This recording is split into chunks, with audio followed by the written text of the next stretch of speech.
Hello students, welcome to my channel. तो आज की वीडियो में मैं डिस्कस करने वाली हूँ आप लोगों के साथ डीडीयू यूनिवर्सिटी। देखिए, दीनदयाल उपाध्याय गोरखपुर विश्वविद्यालय में जो भी स्टूडेंट्स हैं, तो आज की वीडियो में मैं डीडीयू यूनिवर्सिटी का ही बीए सेकेंड सेमेस्टर इंग्लिश का पूरा सिलेबस आप लोगों के साथ डिस्कस करने वाली हूँ कि आपको अपने बीए सेकेंड सेमेस्टर में डीडीयू यूनिवर्सिटी में कौन सा सिलेबस पढ़ना है, सिलेबस के अंदर कितने यूनिट्स हैं, कितने टॉपिक हैं, क्या क्या टॉपिक हैं, सारी चीज़ों के बारे में आज की वीडियो में मैं आप लोगों को बताने वाली हूँ, पूरा एकदम अच्छे से डिटेल में। इसीलिए वीडियो को पूरा स्टार्ट से लेकर एंड तक देखिए ताकि आपको अपने सिलेबस के बारे में पूरा अच्छे से पता चल जाए।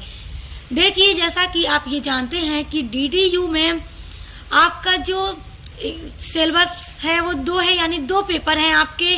तो आपका जो इंग्लिश है उसमें आपका जो दो पेपर है, पहला देखिए इंग्लिश का है कोर्स कोड जो है आपका ENG 104 और दूसरा आपका इंग्लिश का जो है उसका कोर्स कोड है ENG 105। तो 104 का जो इंग्लिश का सिलेबस है उसका कोर्स टाइटल है इंग्लिश पोएट्री फर्स्ट, और जो आपका ENG 105 है उसके बारे में भी हम आज की वीडियो में ही पूरा कवर करेंगे। तो सबसे पहले हम आपका देख लेंगे ENG 104 का इंग्लिश का सिलेबस। कोर्स टाइटल याद रखिएगा इंग्लिश पोएट्री फर्स्ट। ये जो सिलेबस है दीनदयाल उपाध्याय गोरखपुर विश्वविद्यालय के स्टूडेंट्स का है, तो इसलिए जितने भी डीडीयू के स्टूडेंट्स हैं इस सिलेबस को अच्छे से समझ लें। चलिए शुरू करते हैं। देखिए, आपका यूनिट नंबर 1 है फॉर्म्स ऑफ पोएट्री। 4 यूनिट होंगी आपके दोनों में। तो 104 में यूनिट नंबर 1 है आपका फॉर्म्स ऑफ पोएट्री। इसमें आपको फॉर्म्स ऑफ पोएट्री यानी कि कविता के कितने रूप होते हैं उनके बारे में पूरा पढ़ना है। और देखिए, इसके ऊपर वीडियो पूरा अपलोड है जिसमें पहले आपको पढ़नी है द सनेट। देखिए, सनेट एक तरह की पोएट्री होती है, एक तरह की पोएम होती है। अभी तक आप लोग ने 12 तक जो भी पोएम्स पढ़ के आ रखी हैं, आपने अलग अलग जो भी पोएम पढ़ी है, तो अब आपको इसमें बीए में अपने आके उन अलग अलग पोएम्स के नाम पढ़ने हैं। तो अलग अलग पोएम आप पूरी पढ़ेंगे कि सोनेट क्या है। सेकंड है आपका द इलेजी, थर्ड है आपका द ओड, फोर्थ है आपका द एपिक, फिफ्थ है आपका द बैलेड, सिक्स है आपका द लिरिक, सेवेंथ है आपका the dramatic monologue and eighth है आपका एलेजरी। तो ये 8 फॉर्म्स ऑफ पोएट्री आपको पढ़ना है अपने यूनिट नंबर 1 के अंदर। तो इसके ऊपर वीडियो अपलोडेड है। देखिए, मैं एक बात आपको यहाँ बताना चाहूंगी कि आपका ये जो सिलेबस है, अलग और भी जितनी सारी यूनिवर्सिटीज है, चाहे महाराजा सुहेलदेव राज्य विश्वविद्यालय हो या वीर बहादुर सिंह पूर्वांचल हो, राम मनोहर लोहिया हो, कोई भी यूनिवर्सिटी हो, तो वहाँ पे भी जो सिलेबस है उसके टॉपिक यही है। बस डीडीयू में क्या है कि जो है आपका सिलेबस तो 4-4 यूनिट 2 पेपर में बटा हुआ है और बाकी सब में 8 यूनिट है। तो आपका 4-4 यूनिट अलग अलग से है, मगर टॉपिक आपके वही है। बस कुछ यूनिट में आपके थोड़ा थोड़ा चेंज है। तो इसलिए ये सारा कुछ मैं कंप्लीट करवा चुकी हूँ, तो आपको ये सारा मिल जाएगा मेरे चैनल पे। मैंने एक English literature BA second semester की प्लेलिस्ट बनाई है, तो उनमें आप चेक करके पढ़ लीजिएगा। लिंक मैं आपको इसी वीडियो के डिस्क्रिप्शन बॉक्स में दे दूंगी। देखिए, यूनिट नंबर 2 है आपका स्टैंजा फॉर्म्स। अब स्टैंजा के कितने फॉर्म होते हैं, जो पोएम्स में आपने स्टैंजा देखे हैं, पढ़े हैं, तो अलग अलग तरह के स्टैंजा होते हैं। तो जिसमें 4 स्टैंजा फॉर्म्स आपको पढ़ने हैं। पहला है द हीरोइक कपलेट, दूसरा है ब्लैंक वर्स, तीसरा है द स्पेंसेरियन स्टैंजा, फोर्थ है टर्जा रहमा। और ये 4 जो स्टैंजा फॉर्म है मोस्ट इम्पॉर्टेंट है। यहाँ से आपके पेपर में क्वेश्चन 100% आएगा। तो देखिए, इस स्टैंजा फॉर्म पर भी एक वीडियो पूरा अपलोड है और इसमें उस वीडियो में मैंने पूरा heroic couplet, blank verse, Spenserian stanza, terza rima सबको पूरा एक ही वीडियो में कंप्लीट करा रखा है, नोट्स भी दे रखा है। तो आप अच्छे से इसको पढ़ लीजिएगा। एक ही प्लेलिस्ट में आपको सारी वीडियोस मिल जाएंगी। अब देखिए, आपका यूनिट नंबर 3 में आपको 3 राइटर्स के बारे में पढ़ना है, 3 जो उनके बारे में पढ़ना है। पहला है विलियम शेक्सपियर। देखिए, विलियम शेक्सपियर की सनेट आपको पढ़नी है। सनेट का नाम है let me not to the marriage of true minds. बहुत अच्छी सनेट है ये विलियम शेक्सपियर की। जब आप इसको पढ़ेंगे तो आपको भी बहुत पसंद आएगी, मुझे तो बहुत पसंद है। और देखिए इसको सोनेट नंबर 116 भी बोलते हैं। तो याद रखिएगा सोनेट नंबर 116 की जब बात आ जाए विलियम शेक्सपियर की, तो आपको पता होना चाहिए अच्छे से कि let me not to the marriage of true minds को ही सोनेट नंबर 116 कहा जाता है। तो देखिए विलियम शेक्सपियर की ये जो सोनेट है इसको भी मैंने करवा दिया है, तो आप देख लीजिएगा। सेकेंड है आपका इसी में यूनिट नंबर 3 में जॉन डन की पोएम। देखिए जॉन डन की पोएम आपके सिलेबस में दी है द सन राइजिंग, तो इसको मैं करवा दूंगी क्योंकि और सारी यूनिवर्सिटीज में जॉन डन की प्रेजेंस इन एब्सेंस पोएम दे रखी है, मगर आपके सिलेबस में द सन राइजिंग है, तो इसको मैं करवा दूंगी। नेक्स्ट है अलेक्जेंडर पोप की एस्से ऑन मैन। तो एस्से ऑन मैन ये बहुत अच्छी इनकी पोएम है और इसको भी मैंने करवा दिया है। यूनिट नंबर 4 में भी आपको पढ़ना है 4 पोइट्स के बारे में। देखिए पहला है थॉमस ग्रे। थॉमस ग्रे की एक इलेजी है, elegy written in a country churchyard. ये एक पोएम ही है मगर इलेजी है। तो elegy written in a country churchyard यानी कि जो थॉमस ग्रे हैं वो एक इलेजी लिखते हैं चर्च यार्ड यानी कि कब्रिस्तान में बैठकर लिखते हैं, और ये इनकी इलेजी बहुत इंपॉर्टेंट है, एग्जाम में यहाँ से क्वेश्चन जरूर पूछता है आपके। तो इस इलेजी को भी मैंने पूरा कंप्लीट करवा दिया है, प्लेलिस्ट में आपको ये भी मिल जाएगी, पढ़ लीजिएगा। देखिए दूसरा है विलियम ब्लेक का द टाइगर। देखिए विलियम ब्लेक की पोएम है द टाइगर, ये आपको पढ़ना है।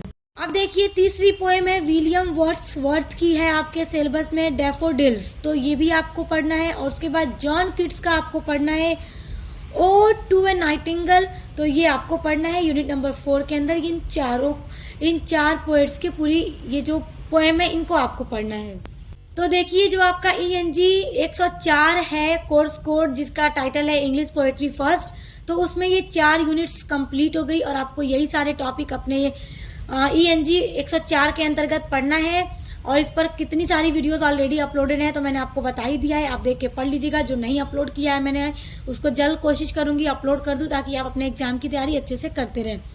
चलिए अब आपका जो कोर्स कोड है ENG 105 उसके सिलेबस को देख लेते हैं। देखिए कोर्स कोड ENG 105 जिसका कोर्स टाइटल है आपका इंग्लिश पोएट्री सेकेंड। ओके, वो इंग्लिश पोएट्री फर्स्ट था, ये सेकेंड है।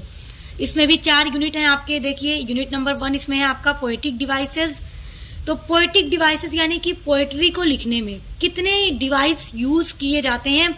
तो यहाँ पे जितने भी आप डिवाइस देख रहे हैं इन सभी का यूज पोएट्री को लिखने में किया जाता है, पोएम्स को लिखने में किया जाता है, पोएट्स इसका यूज करते हैं।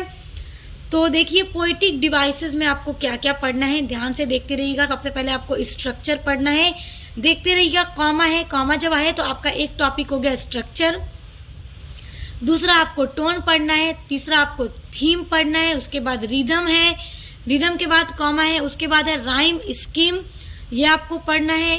फिर है काइंड्स ऑफ मीटर, नेक्स्ट है स्ट्रेस्ड एंड अनस्ट्रेस्ड सिलेबल्स, फिर नेक्स्ट है फिगर ऑफ स्पीच, उसके बाद है आयरोनी, फिर है आपका इन्वर्जन, फिर है आपका नेगेटिव कैपेबिलिटी, और नेक्स्ट यानी लास्ट है आपका जस्टापोजिशन। तो ये इतने पोएटिक डिवाइसेस आपको पढ़ने हैं इसमें यूनिट नंबर 1 के अंदर, और इन सभी पर वीडियो अपलोड है। पोएटिक डिवाइस पर एक वीडियो अपलोड है, 2 पार्ट में लगभग अपलोड कर रखा है मैंने वीडियो, और स्ट्रेस्ड एंड अनस्ट्रेस्ड सिलेबल की अलग एक वीडियो अपलोड है। तो आपको 3 वीडियो के अंतर्गत आपको ये मिल जाएगा। तो जो लिंक आपको दूंगी प्लेलिस्ट की उसी में आपको सब वीडियो मिलेगा, आप चेक करके पढ़ लेना, सब आपको ये पूरा मिल जाएगा।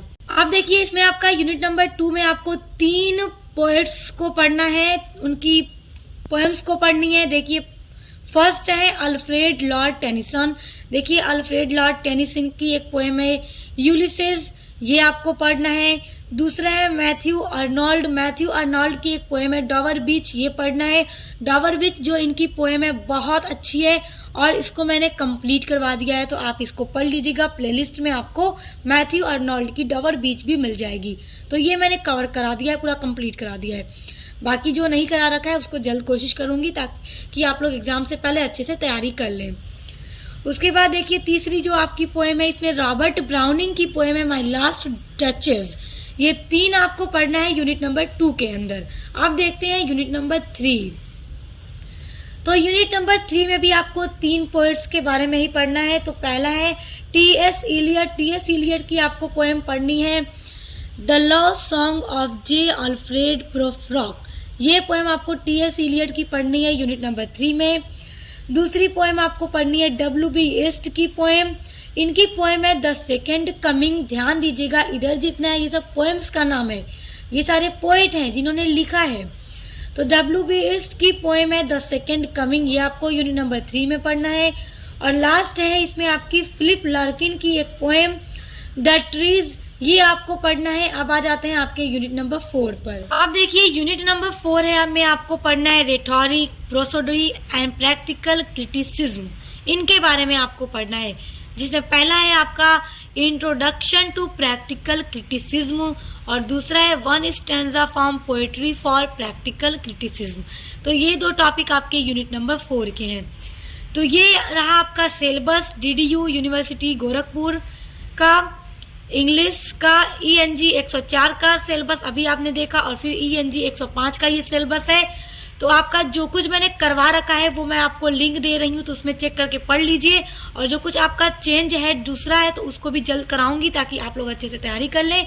तो आई होप आपको वीडियो बहुत पसंद आया होगा। पसंद आया तो वीडियो को लाइक, कमेंट, शेयर कीजिए और चैनल को सब्सक्राइब करके बेल आइकन को प्रेस कर लीजिए, ताकि आने वाली वीडियोस के नोटिफिकेशन आपको मिलते रहे। तो अब मिलते हैं नेक्स्ट वीडियो के साथ।